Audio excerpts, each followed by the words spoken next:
पाकिस्तान एक ऐसा देश जिसका नाम सुनते ही शायद हमारे दिमाग में कुछ ऐसे तस्वीरें बनते हैं, लेकिन असलियत में पाकिस्तान कुछ ऐसा भी दिखता है।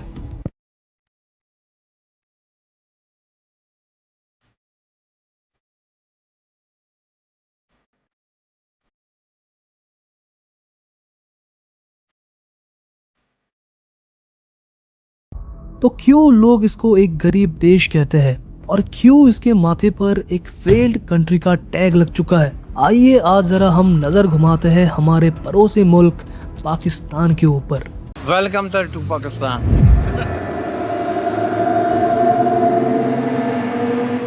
ये बात है उस समय की जब लाखों लोगों का घर उजड़ रहे थे, खुले आम रास्ते पर लोगों की लाशें पड़ी थी, औरतों का बलात्कार किया जा रहा था, बच्चे से लेके बूढ़े हर किसी को जिंदा जलाया गया। पर क्यों? तो कारण था देश का बंटवारा। इनसे मिलिए ऑल इंडिया मुस्लिम लीग के लीडर मोहम्मद अली जिन्ना, जिनको कैद आजम भी कहा जाता है।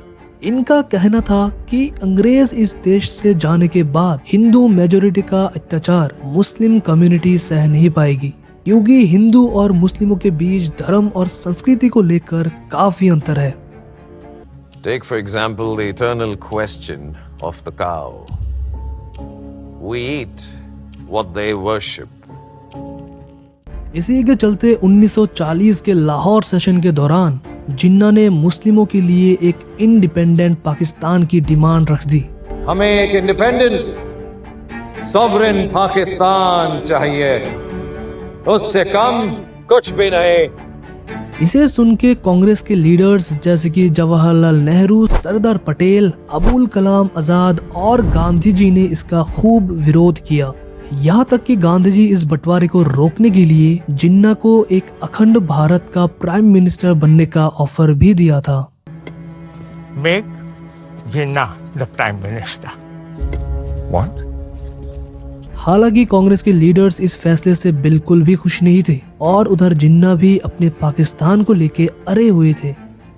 फाइनली 14 अगस्त 1947 में बनता है एक आजाद पाकिस्तान। जहां जहां मुस्लिमों की संख्या ज्यादा थी उसको पाकिस्तान की टेरिटरी के अंदर लिया गया और इस तरह बनता है वेस्ट पाकिस्तान और ईस्ट पाकिस्तान, जो कि 1971 में पाकिस्तान से अलग होकर बांग्लादेश बनता है।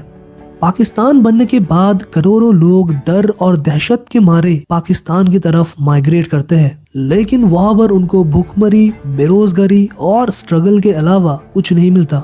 आजादी के बाद इंडिया के पास 400 करोड़ रुपए थे, जिसमें से 75 करोड़ पाकिस्तान को दिए गए। भले ही पाकिस्तान के शुरुआती दौर कठिनाइयों से भरा था, लेकिन 1960 के उस दौर में पाकिस्तान की इकोनॉमी में एक इजाफा देखने को मिल रहा था। उस समय अयूब खान के लीडरशिप में पाकिस्तान की इकोनॉमी काफी हद तक बूम किया था।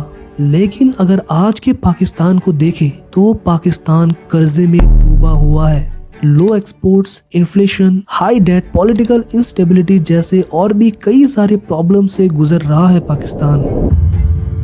दरअसल कोविड-19 के बाद पाकिस्तान की इकोनॉमी अभी तक स्टेबल नहीं हो पाई, इसलिए हाल ही में पाकिस्तान ने IMF से $7 बिलियन का लोन भी लिया है। The International Monetary Fund has approved a $7 billion extended fund facility for Pakistan aimed at stabilizing the country's struggling economy. Loan को रीपे करने के लिए गवर्नमेंट देश के अंदर पेट्रोल, गैस, बिजली का बिल की कीमत बढ़ा देती है, जिससे देश के अंदर हाई इन्फ्लेशन भी देखने को मिलता है। लेकिन पाकिस्तान के लिए सिर्फ इतना काफी नहीं होता, वो लोन के इंटरेस्ट चुकाने के लिए और भी लोन लेते हैं और फिर इस नए लोन के इंटरेस्ट को चुकाने के लिए एक और लोन, और ऐसे पाकिस्तान की लोन टेकिंग प्रोसेस चलता रहता है। आए दिन पाकिस्तान के अंदर आपको इकोनॉमिक क्राइसिस देखने को मिलेंगे। 1 केजी आटा 150 से लेके 190 पाकिस्तानी रुपीस, 1 लीटर पेट्रोल 250 से ज्यादा, 1 लीटर दूध 200 से भी ज्यादा।